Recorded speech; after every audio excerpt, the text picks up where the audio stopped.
Assalamualaikum warahmatullahi wabarakatuh. Bismillahirrahmanirrahim. Alhamdulillahirabbil alamin wa bihi nasta'in ala umuri dunya waddin. Wa nashhadu an la ilaha illallah wa anna Muhammadan Rasulullah. Wa nusalli wa nusallim ala nabiyyina wa rasulina sayyidina Muhammadin sallallahu alaihi wasallam wa ala alihi wa sahbihi ajma'in. Hadirin Allah muliakan, bapak-bapak, ibu-ibu sekalian, ikhwan dan akhwat dimanapun kita berada, marilah kita membuka majelis ini dengan meminta pertolongan kepada Allah Subhanahu wa Ta'ala, meminta keberkahan dan meminta ilmu yang bermanfaat, sebagaimana kita pun membuka majelis ini dengan berusaha bersyukur dan bersyukur kepada Rabbul Alamin atas segala nikmat dan karunia yang Allah tidak henti-hentinya memberikan kepada kita, khususnya ilmu yang bermanfaat. Walaupun dengan segala keterbatasan kita, Allah masih memberikan kita iman, masih memberikan kita ilmu yang dengannya kita bisa melangkah menuju Rabbul Alamin, dan semoga kita dimasukkan ke surganya, amin ya Rabbal Alamin.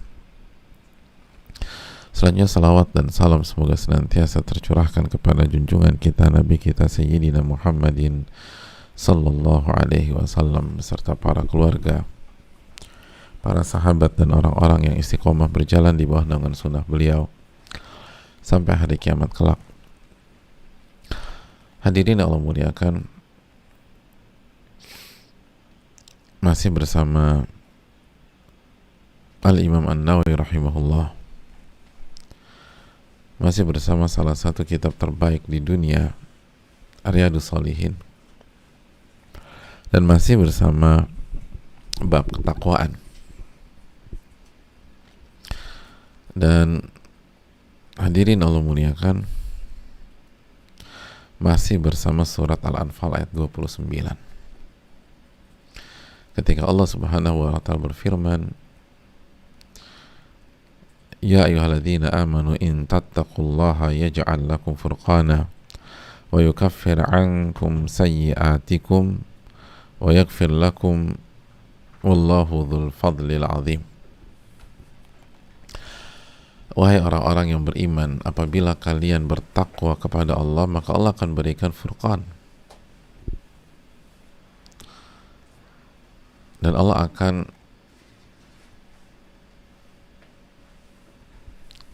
akan hapuskan dosa-dosa atau kesalahan kalian. Allah akan ampuni kalian, dan Allah memiliki karunia yang sangat agung, karunia yang sangat besar.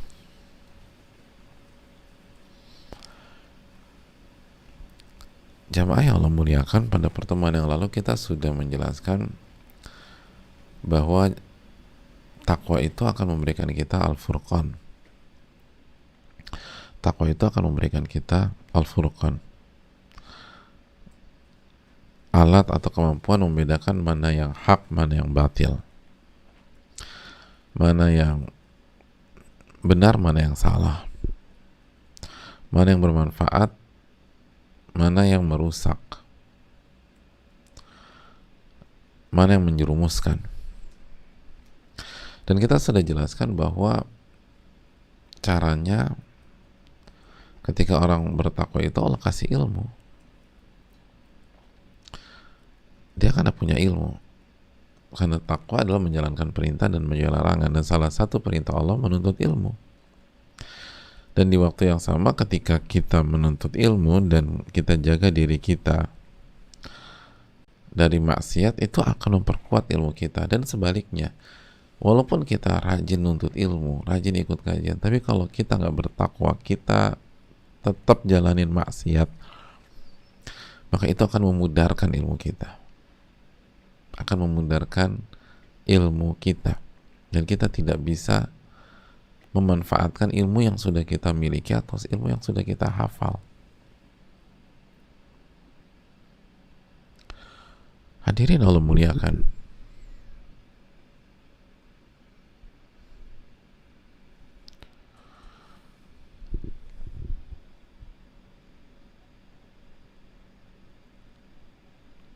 betapa banyak di antara kita sudah hafal hadis la taghdab walakal jannah, jangan marah, niscaya bagimu surga.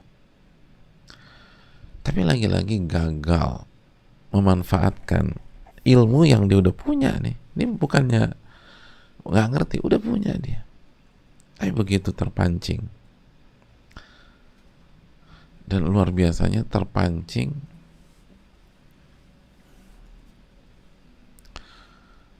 dari orang-orang terdekat.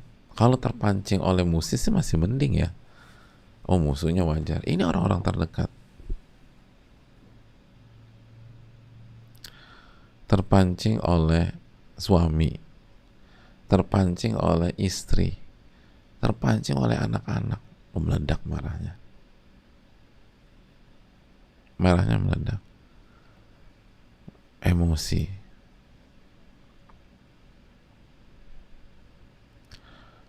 Nah, apabila itu terjadi, coba evaluasi ketakwaan kita. Lihat hari itu kita bertakwa nggak sama Allah Subhanahu wa Ta'ala? Hari itu semangat kita menjalankan perintah dan menjauhi larangan tuh bagus apa enggak? Buktinya hari itu kita nggak dapat ilmu yang bermanfaat.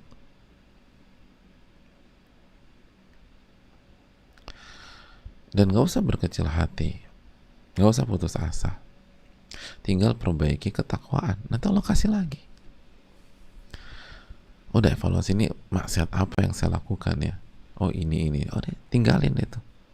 Nanti Allah kasih ilmu.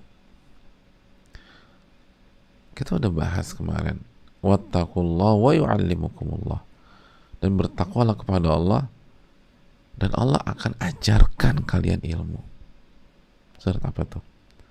Al-Baqarah 282. Dan bertakwalah kepada Allah, Allah akan ajarkan kalian ilmu. Oleh karena itu jamaah sekalian yang Allah muliakan, pentingnya menjaga perintah Allah dan menjaga larangan Allah Subhanahu wa Ta'ala. Itu pengaruh besar. Ini berkaitan dengan ilmu kita, berkaitan dengan pemahaman kita. Allah akan kasih pemahaman sehingga kita bisa membedakan ini nggak benar, oh ini bagus nih, pemahaman. Dan kita bisa manfaatkan ilmu dan pemahaman itu di waktunya, di waktu kita butuhkan. Karena sekali lagi, sering sekali jamaah sekalian,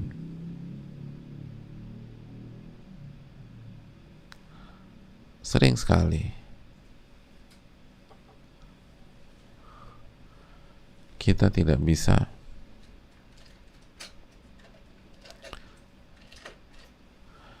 memanfaatkan ilmu kita tersebut. Kita tidak bisa memanfaatkan ilmu kita tersebut. Dan sebabnya kita nggak meninggalkan maksiat. Kita kerjakan larangan, padahal kita udah tahu. Akhirnya ilmu kita nggak berfungsi.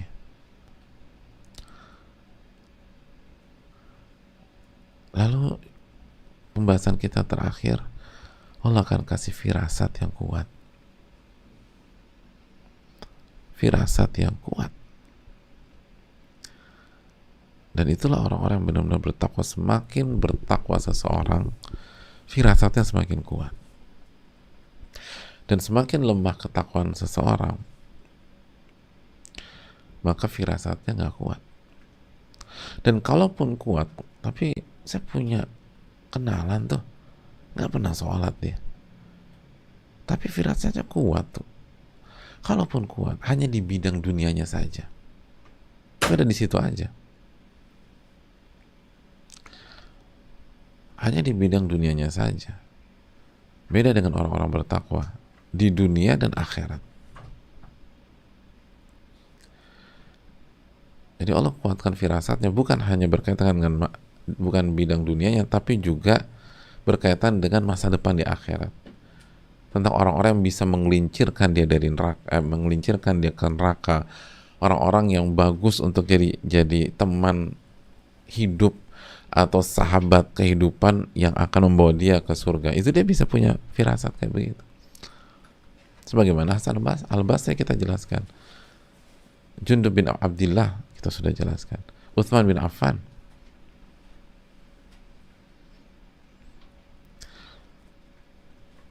Jadi kita sepakat kalau walaupun orang itu nggak beriman sama Allah, tapi kalau ilmunya dalam, terus pengalamannya puluhan tahun di sebuah bidang kehidupan, maka dia akan diberikan intuisi yang kuat di situ. Tapi kan di bidang itu aja, di bidang lain enggak.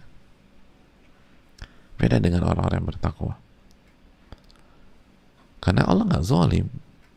Allah tidak zalim. Wa anna allaha laysa bidzallami lil abid, dalam surat Ali Imran ayat 182. Allah nggak pernah menzalimi hamba-hambanya ketika dia sangat kuat di sebuah bidang. Allah akan kasih intuisi yang kuat di bidang tersebut. Allah nggak zalim. Tapi ketika dia jauh dari Allah, maka udah dunianya aja, akhiratnya enggak. Tapi orang bertakwa tidak. Orang bertakwa kan kunci keberhasilan dunia akhirat. Allah kasih di dunia, Allah kasih di akhirat. Allah kasih firasat untuk masalah dunianya, dan Allah akan kasih firasat untuk masalah akhiratnya. Itu hal yang perlu kita camkan. Dan ternyata kalau kita kembali lagi ke surat Al-Anfal 29, Al-Furqan bukan satu-satunya yang Allah berikan jika seseorang bertakwa. Masih ada 3 lagi jamaah. Dan kita lihat saja ayat tersebut, Al-Anfal 29 itu. Yang kedua itu, wa yukaffir ankum sayyi'atikum. Allah akan hapuskan kesalahan-kesalahan kalian. Wa yaghfir lakum, dan Allah akan ampuni kalian. Wallahu dzul fadlil azim, dan Allah memiliki karunia yang sangat besar. 3. Takfir sayyiat atau kafaratus sayyiat, menghapuskan dosa-dosa, lalu magfirah, lalu karunia yang sangat besar. Hadirin Allah muliakan,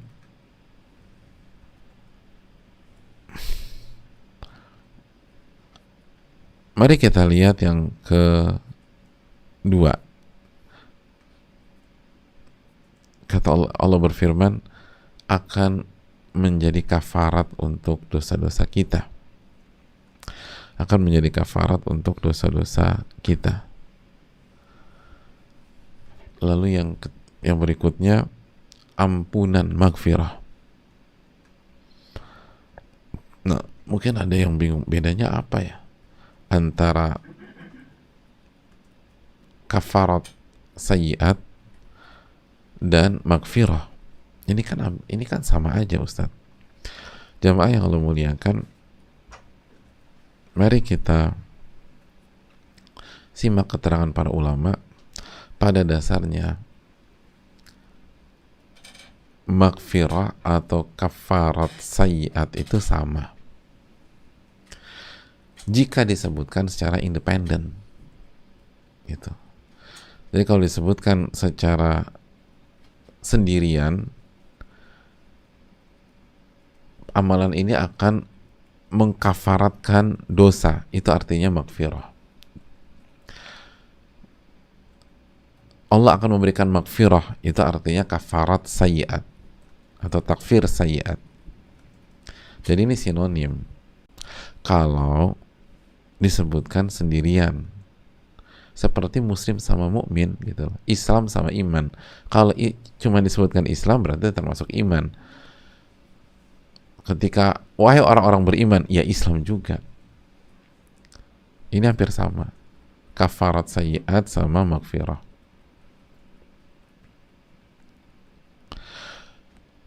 Tapi kalau disebutkan berbarengan seperti ayat ini, lihat ayat ini berbarengan. Ayat ini berbarengan. Maka hadirin yang Allah muliakan,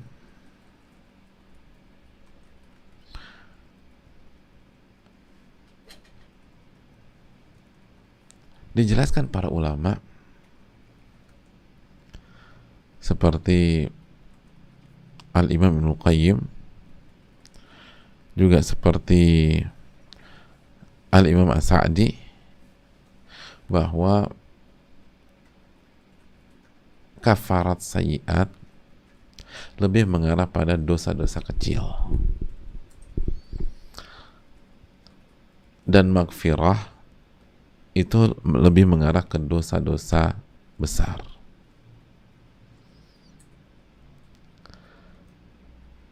Jadi perhatikan ayatnya biar kita lebih mudah memahami.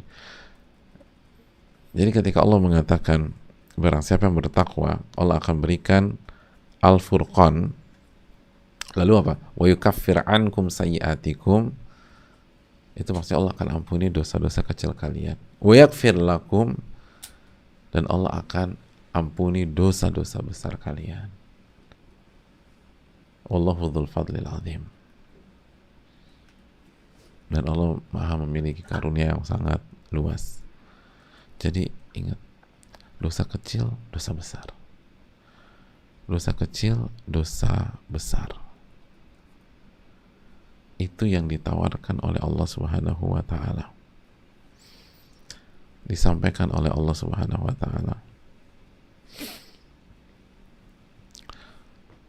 Ketika kita bertakwa, Allah akan ampuni dosa kecil dan Allah akan ampuni dosa besar.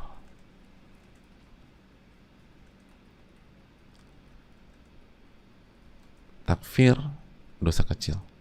Maghfirah, dosa besar. Insya Allah.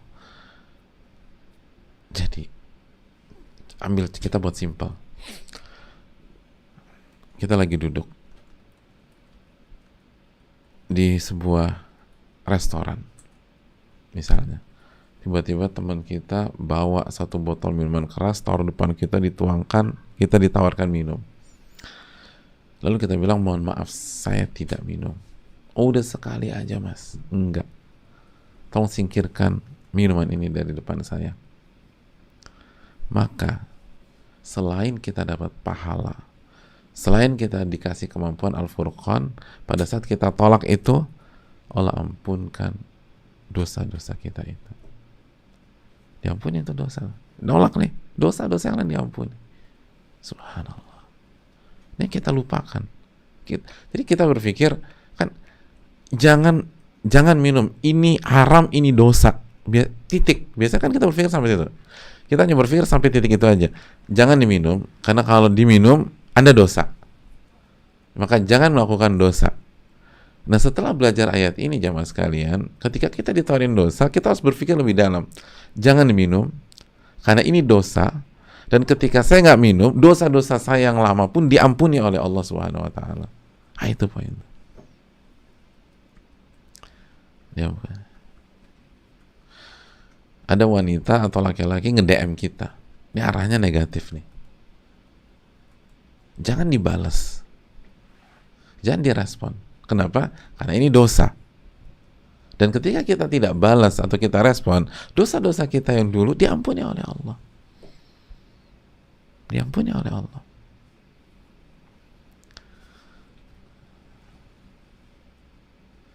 Diampuni oleh Allah Subhanahu wa taala. Ada uang haram, jangan diterima. Kan ini dosa. Dan ketika kita benar-benar tidak terima, maka dosa-dosa kita yang lalu diampuni oleh Allah. Dosa kecil maupun dosa besar. Subhanallah. Kalau kita benar-benar bertakwa.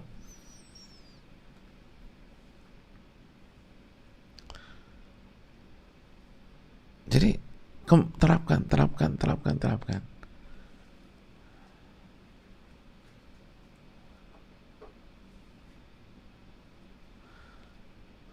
Kita bisa lagi keluar kota, keluar negeri. Istri, anak-anak di rumah, nggak ada yang tahu. Ada yang nawarin ini, terus ada yang goda kita di sana. Jangan, ini dosa. Tapi istri nggak tahu, Allah tahu. Ini dosa besar lagi. Tapi kalau jatuh kepada zina, jangan. Dan begitu kita tolak, Allah ampuni dosa-dosa kita. Jadi bukan saja menjaga diri dari dosa, tapi juga menghapus dosa-dosa kita yang sebelumnya.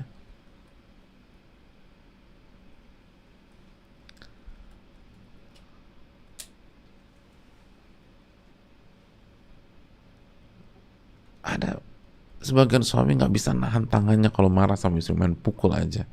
Ingat, jangan pukul, ini dosa. Nggak boleh mukul istri. Kecuali kalau nusyuz, itu pun kita sudah bahas. Masih ingat nggak? Mukul istri salah satu syarat-syaratnya, salah satu kriterianya pakai apa?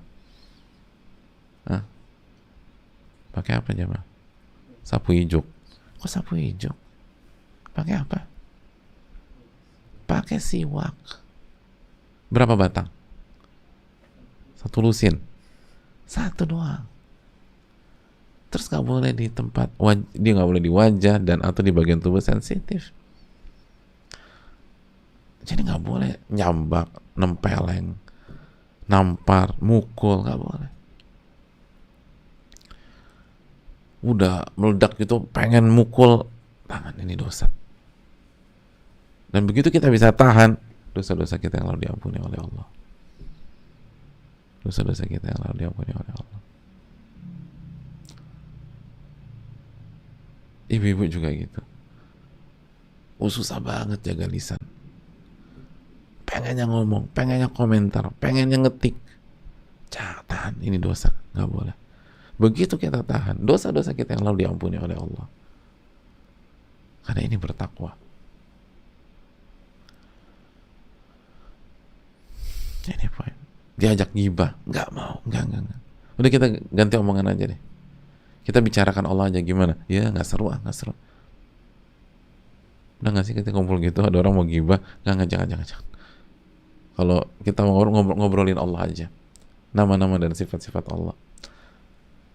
Begitu kita mengatakan tidak pada gibah atau apalagi fitnah, kita terhindar dari dosa, plus dosa-dosa kita yang lalu diampuni oleh Allah Subhanahu wa ta'ala.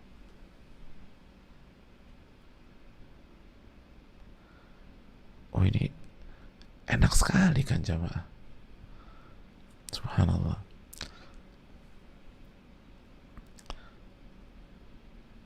Poin berikutnya, sebagian ulama memberikan penekanan kepada kita, pada dasarnya yang diampuni oleh Allah Subhanahu wa taala adalah dosa vertikal dengan Allah. Adapun dosa horizontal yang berkaitan dengan hak orang lain, hak makhluk, hak manusia, maka harus diselesaikan. Tidak semerta-merta selesai cuma gara-gara ini, atau karena sebab ini lebih tepatnya.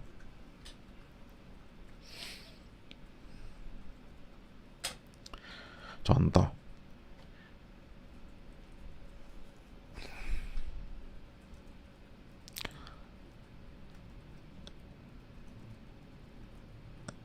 kita pernah melakukan kesalahan bawa kabur duit orang 500 juta. Akhirnya ya udah, kata dia, balikin uang saya nih. Udah, saya nggak mau perpanjang, balikin uang saya. Besoknya ya karena ini orang yang satu lingkungan pergaulan, datang itu tadi nawarin kita minuman keras. Mas, ini mas, kata kita, oh enggak, saya nggak minum. Nggak apa-apa, gratis. Ini bukan gratis, ini haram.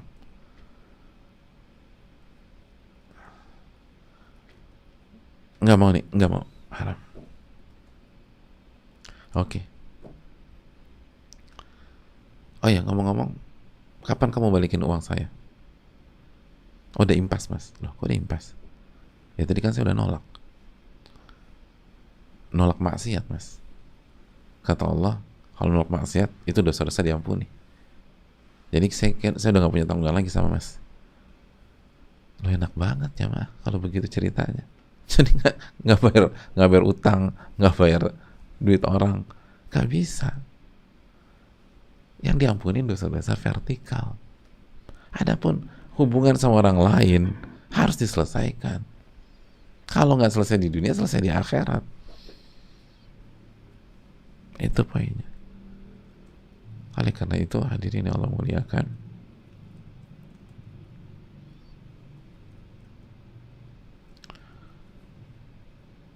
in tattaqullah yaj'al lakum furqana wa yukaffir ankum sayyi'atikum wa yaghfir lakum. Ini harus menjadi tambahan motivasi kita untuk menerapkan takwa dalam kehidupan sehari-hari. Ini harus menjadi amunisi baru kita. Saya bukan hanya menghindar dari dosa, tapi saya juga mendapatkan ampunan dari dosa. Ampunan dari dosa. Itu hal yang penting untuk kita camkan. Ketika kita mengerjakan perintah, kita bukan hanya dapat pahala, tapi kita juga mendapatkan ampunan dari dosa. Gitu. Mengerjakan perintah nih, selalu ingat, bukan hanya dapat pahala, bukan hanya dapat keberkahan, bukan hanya dapat al-furqan, tapi kita juga mendapatkan ampunan dari dosa-dosa kita yang lalu. Kita ngaji, ikut kajian, bukan hanya dapat pahala menuntut ilmu, bukan hanya mendapatkan al-furqan, bukan hanya mendapatkan keberkahan, tapi ketika kita ikut kajian, dosa-dosa kita diampuni oleh Allah. Asal kita ikhlas. Dan itu harus yakin. Dosa-dosa kita diampuni oleh Allah Subhanahu wa taala.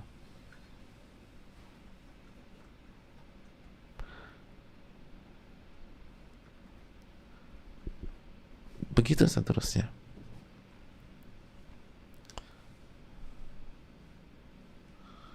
Hadirin, bahkan dosa yang paling buruk sekalipun jamaah. Coba kita buka surat Az-Zumar ayat 35 tentang kafarat atau tentang takfir ini. Allah Subhanahu wa taala berfirman dalam surat Az-Zumar ayat 35, liyukaffirallahu anhum aswa alladhi amilu. Itu agar Allah mentakfir, nah itu yukaffir, sama kan dengan ayat kita Al-Anfal ini, agar Allah mentakfir apa saja yang dihapuskan, apa saja yang diampuni, aswa alladhi amilu, yang diampuni adalah perbuatan terburuk yang mereka kerjakan, perbuatan yang paling buruk.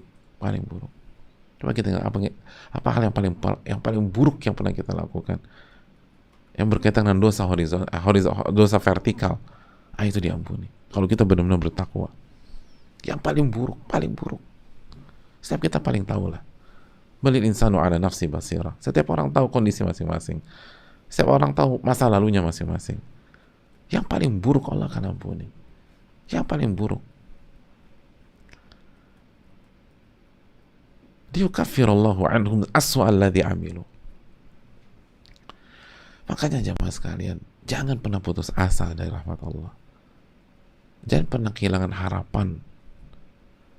Aduh, masa lalu saya kelam banget Pak Ustadz. Semua udah. Ya udah, tenang. Move on lah. Dan gak usah cerita-cerita ke yang lain.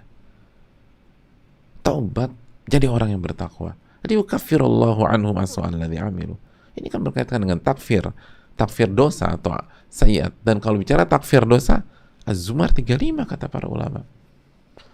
Ini bukan hanya dosa-dosa kecil, aswa alladhi amilu, yang paling buruk.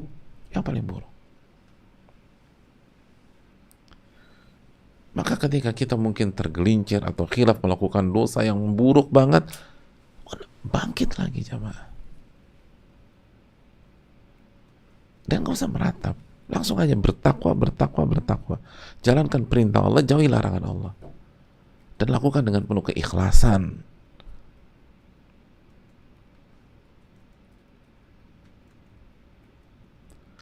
Syaitan yang membuat kita pesimis sekali lagi.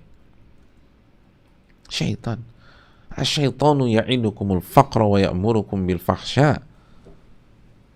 Kan itu yang Allah firmankan dalam surat Al-Baqarah ayat 268. Syaitan itu selalu menjanjikan kalian tuh kefakiran. Kefakiran. Pesimis. Wallahu ya'idukum magfiratan minhu wa fadla. Adapun Allah menjanjikan ampunan darinya. Menjanjikan ampunan.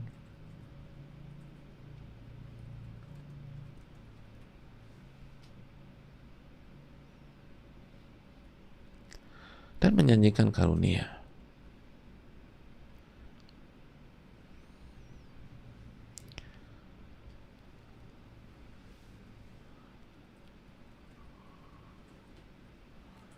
Hadirin yang Allah muliakan.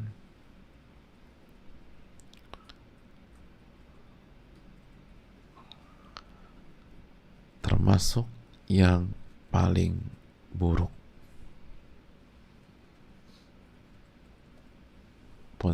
Sekarang kita mau berubah apa enggak? Mau bertakwa apa enggak? Pokoknya bener kan, takwa lagi-lagi artinya pelindung. Dengan bertakwa kita akan dilindungi dari kesalahan-kesalahan kita sendiri. Itu salah-salah. Dari kesalahan-kesalahan kita sendiri. Dari kesalahan-kesalahan kita sendiri.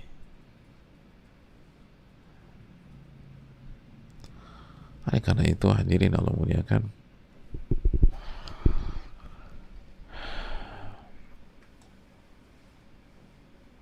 maka marilah kita berusaha bertakwa semaksimal mungkin. Dan keutamaan yang terakhir, Allah menyatakan dalam ayat ini, Allah memiliki karunia yang sangat besar. Wallahu dzul fadlil azim. Karunia yang sangat agung. Maka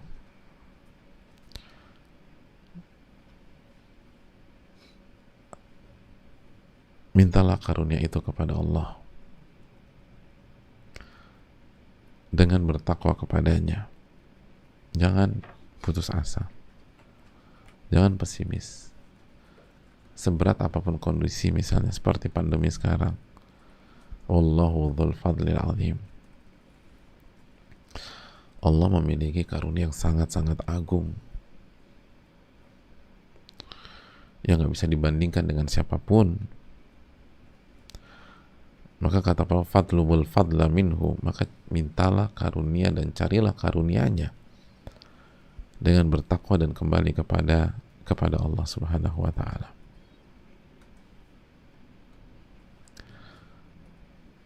Ini memberikan kita harapan, ini memberikan kita optimisme, ini memberikan kita spirit, ini membuat kita tidak bergantung kepada makhluk, ini membuat kita lebih merdeka dalam hidup, karena kita tinggal fokus meminta karunia dari Allah Subhanahu wa taala.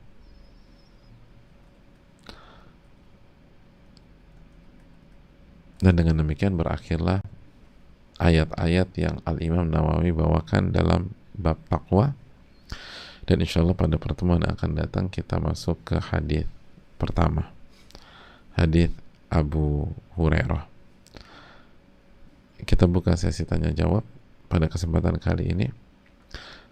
Wassallallahu sallam ala nabiyina Muhammad wa ala alihi wa sahbihi ajma'in. Barang siapa yang ingin bertanya atau mengkoreksi jika saya ada kekeliruan, saya berikan kesempatan. Falyatafaddal mashkura.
kita mulai. Assalamualaikum warahmatullahi wabarakatuh. Waalaikumsalam warahmatullahi wabarakatuh. Semoga Ustadz, tim, dan semua pendengar selalu dalam perlindungan Allah Subhanahu wa taala. Amin ya rabbal alamin. Begitu juga yang bertanya, apakah boleh meningkatkan ibadah untuk mendapatkan urusan dunia? Mohon penjelasannya, jazakallahu khairan. Hadirin Allah muliakan, pada dasarnya ibadah itu mencari wajah Allah Subhanahu wa taala, bukan untuk mencari dunia. Dan Allah Subhanahu wa taala memberikan peringatan yang keras dalam hal ini. Bisa dicek dalam surat Hud ayat 15, 16. Man kana yuridul hayatad dunya wa zinataha nuwaffi ilaihim a'malahum fiha wa hum fiha la yubkhasun ulaika alladzina laisa lahum fil akhirati illa an-nar. Barang siapa yang mencari kehidupan dunia, Abdullah bin Abbas menjelaskan tafsir ayat ini adalah orang yang beribadah untuk tujuan dunia. Jadi orang yang beribadah tujuannya dunia. Nuwaffi ilaihim a'malahum fiha. Dan Allah kasih dunianya. Dia minta apa, dikasih sama Allah. Dia gak akan dirugikan. Sesuai dengan apa yang Allah takdirkan padanya, Allah kasih. Dan gak akan dirugikan. La yubkhasun, gak akan dirugikan. Dia mau apa? Mau karir, dikasih nanti kan sama Allah. Sesuai dengan apa yang Allah takdirkan. Dia pengen kekayaan, dikasih. Dia pengen lulus ujian, semangat puasa, salat tahajud, motivasinya hanya untuk lulus ujian, dikasih lulus sama Allah. Tapi lihat kelanjutannya, ulaika alladzina laisa lahum fil akhirati illa nar. Dan orang-orang kayak seperti itu tidak mendapatkan tempat di akhirat kecuali neraka. Karena memang dia nggak ada rencana, dia nggak ada niatan untuk akhirat sama sekali ketika beribadah. Kan innamal a'malu binniyat, amal itu tergantung niat, kata Nabi SAW. Dan itu hadis pertama dalam Riyadhus Shalihin, innamal a'malu binniyat. Sesungguhnya amalan itu tergantung niatnya. Anda kan dari awal atau Anda selama ini beribadah nggak ada niat ke akhirat. Niatnya pengen dunia, ya udah itu dikasih. La yubkhasun, dikasih sama Allah. Tapi karena dari awal memang Anda nggak ada rencana untuk mencari akhirat, ulaika alladzina laisa lahum fil akhirati illa nar. Mereka nggak dapat apa-apa di akhirat kecuali neraka. Kecuali neraka. Ini yang perlu kita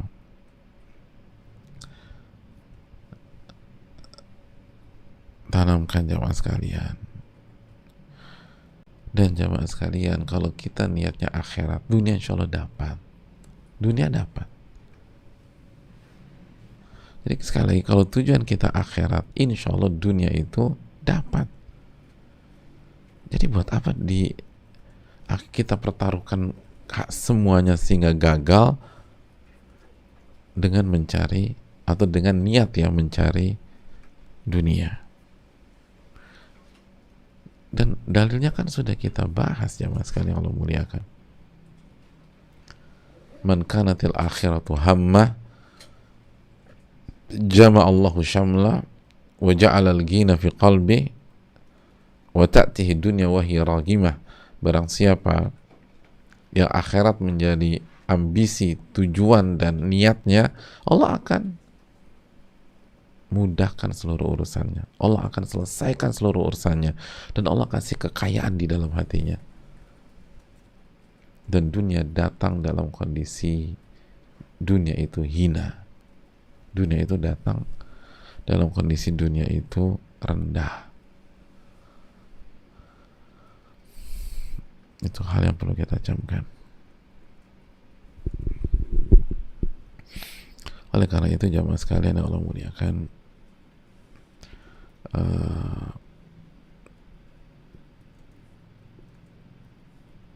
kalau kita beramal niatkan untuk akhirat, dan insya Allah dunia akhirat akan kita raih. Dunia akhirat akan kita raih. Wallahu ta'ala a'lam bishawab. Ya.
Hmm,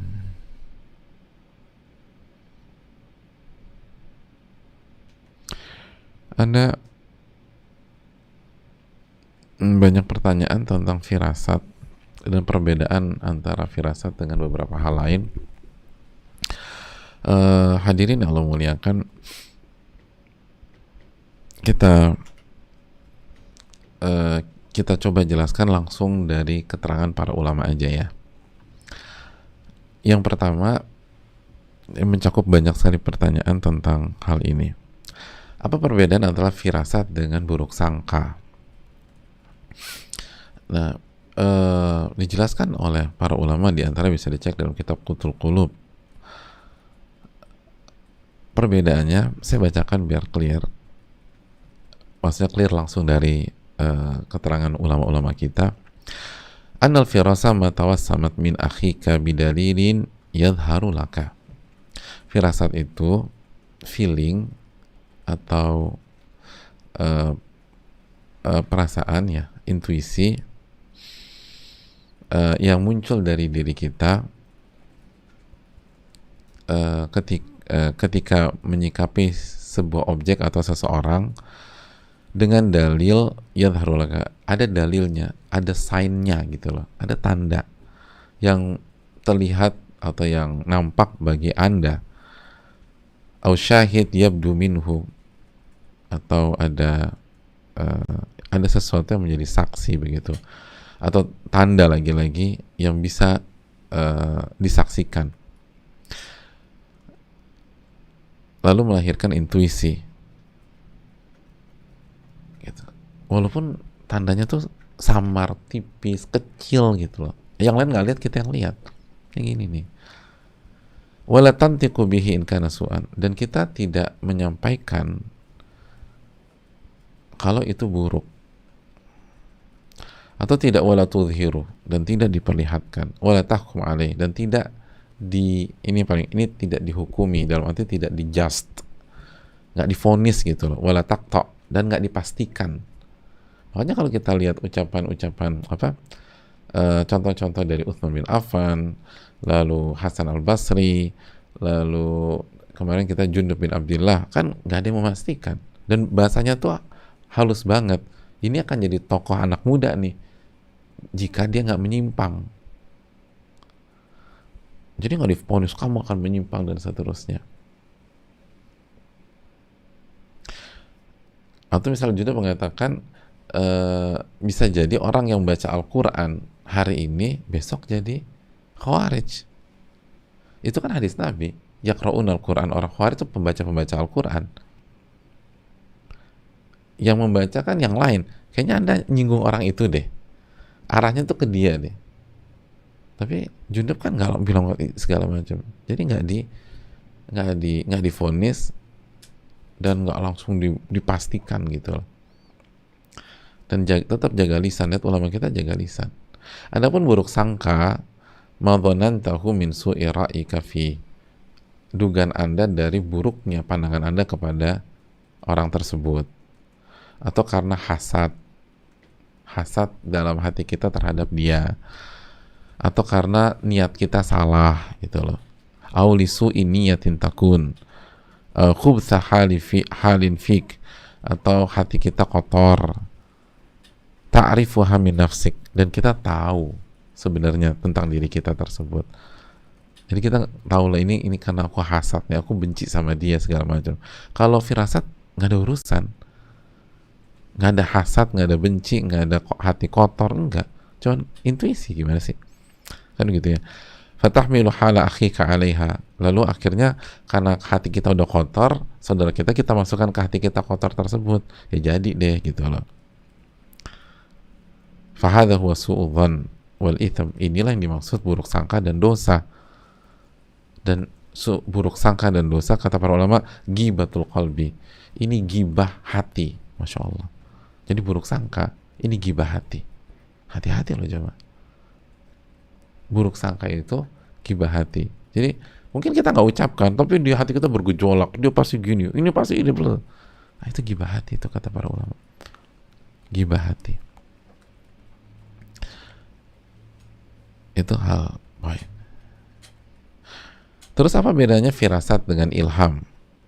Ulama menjelaskan sebagaimana kitab Mirqatul Mafatih, al-farqu bainal ilham wal firasat annaha kashful umur ghaibiyah biwasitatin tafarrusu athar suwar. Perbedaannya, kalau firasat itu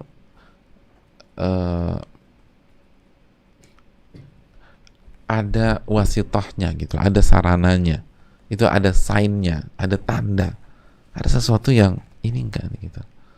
Tapi kalau ilham itu tanpa ada apapun, diilhamkan sama Allah, itu namanya ilham. Yang ketiga, kata para ulama, perbedaan antara firasat dan ramalan. Kalau firasat itu la yadda'i sahibuha bil ghaib. Firasat itu orangnya nggak mengklaim mengetahui hal yang gaib. Beda dengan peramal, mengklaim mengetahui hal yang gaib. Fa innahu yadda'il ghaib wa yaftakhir bidi'ai. Adapun ramalan itu mengklaim mengetahui hal yang gaib dan bangga gitu loh, bisa menyingkap dan seterusnya. Itu klaim dia. Bal wa rubbama kathura muriduhu bisababi hadzal iddia'. Bahkan seringkali akhirnya pasiennya banyak, penggemarnya banyak, dan pengikutnya banyak gara-gara klaim dia tersebut.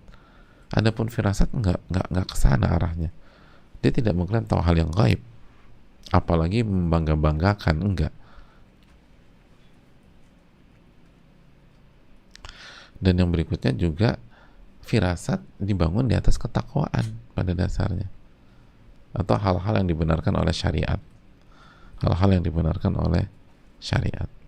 Kira-kira itu gambaran dari perbedaan-perbedaan di atas.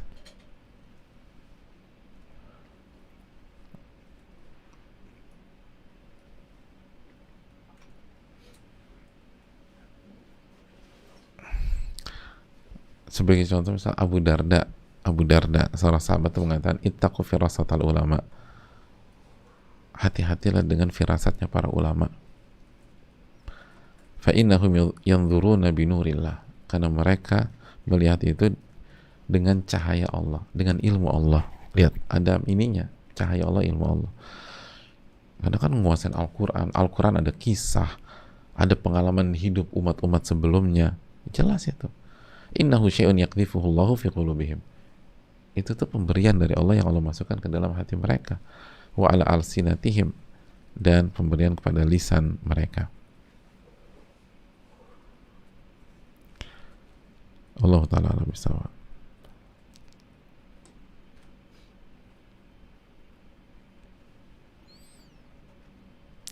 Makanya kata Ibnu Qayyim rahimahullah, firasat yang benar itu ala hasabi quwwatil iman, itu tergantung kekuatan iman seseorang. Makanya firasat, orang yang paling memiliki firasat terkuat adalah Abu Bakar As-Siddiq radhiyallahu ta'ala an, kata para ulama. Kata, bisa dicek dalam Madarijus Salikin.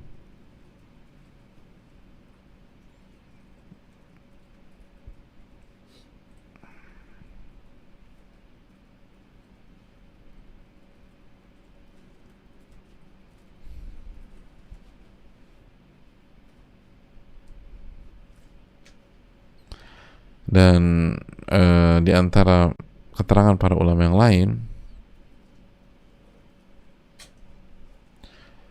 seperti dijelaskan dan dibawakan oleh Ibnu Abi Hatim dari Ahmad bin Asim al-Antaqi, kata para ulama, idza jalastum ahlas sidqi fajalisuhum bisidq. Kalau Anda duduk dan bergaul dengan orang-orang jujur, ahli sidq, ahli jujur, ahli kejujuran, tingkat kejujuran itu udah luar biasa. Fajalisuhum bisidq, maka duduk dan bergaulah dengan mereka dengan kejujuran juga. Fa innahum jawasisul qulub, karena mereka itu intel hati, kata mereka, kata para, yadkhuluna fi qulubikum, mereka bisa ngerasa apa yang ada di hati kalian. Wa yakhrujuna minha min haitsu la tuhisun, dan ketika dicek dicek ada, mereka bisa keluar lagi dan kita nggak ngerasa. Maksudnya itu firasat. Kalau kita nggak jujur sama orang, mereka dari awal udah nggak nyaman sama kita, ada gerak-gerik segala macam.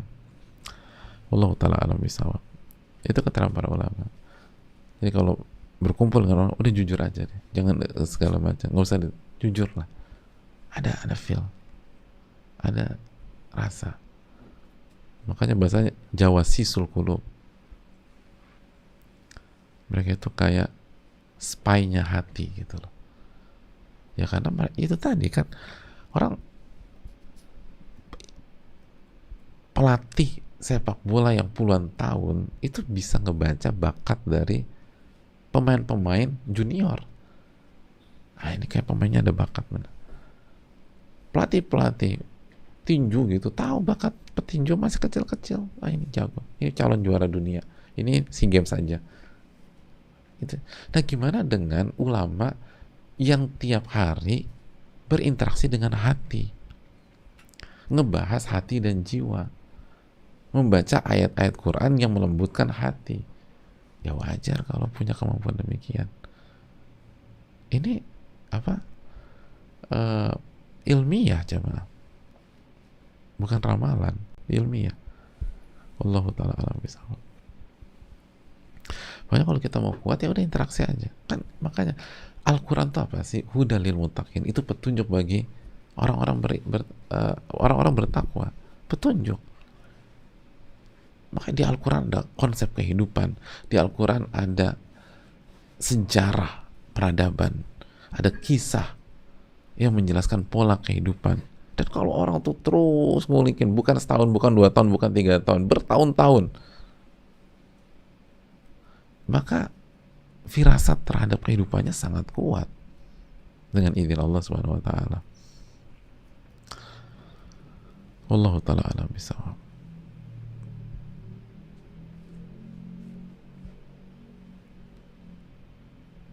Ya.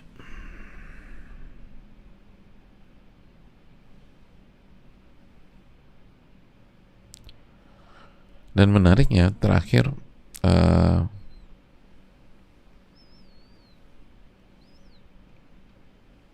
orang-orang yang punya firasat, orang-orang yang bertakwa punya firasat, mereka nggak mengklaim. Mereka nggak mengklaim. Ciri-ciri mereka nggak mengklaim. Makanya Abu Hafs An-Naisaburi mengatakan, laisa li ahadin an yadda'i al-firasah. Seseorang tidak berhak mengklaim punya firasat yang kuat. Walakin yattaqil firasata min ghairi. Tapi polanya adalah hati-hati terhadap firasat saudaranya.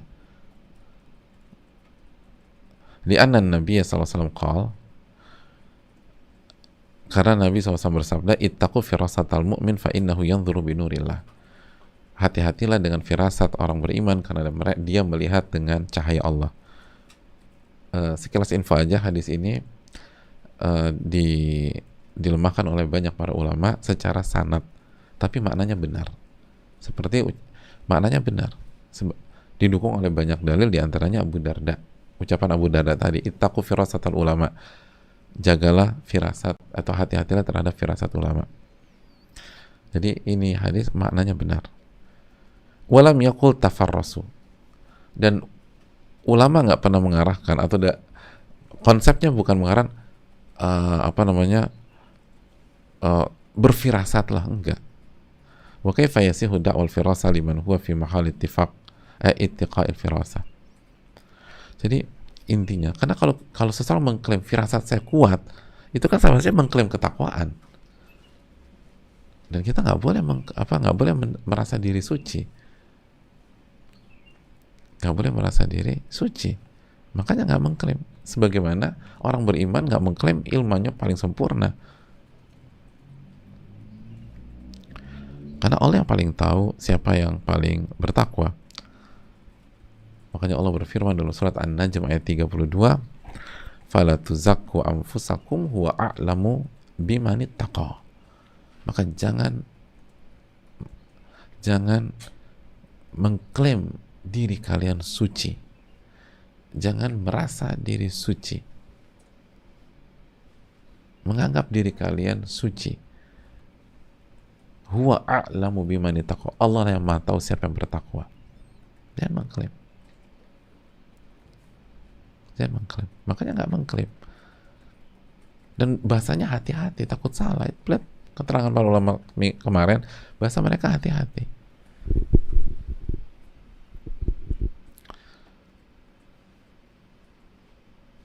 Kan semakin tinggi iman seseorang semakin merendah. Sebagaimana ucapan Ibnu Abi Mulaika, adraktu thalathina min ashabi Nabi SAW kulluhum yakhafun nifaqu ala nafsi. Aku bertemu dengan 30 sahabat Nabi SAW, semuanya khawatir punya sifat kemunafikan. Semuanya khawatir orang munafik. Khawatir.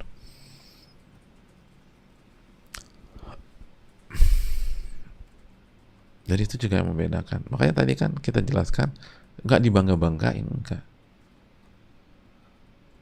Bahkan tidak diklaim. Wallahu ta'ala alam bisawab. Saya rasa cukup sampai di sini. Jazakallahu khairan. Semoga bermanfaat. Dan insyaallah kita masuk ke hadis berikutnya.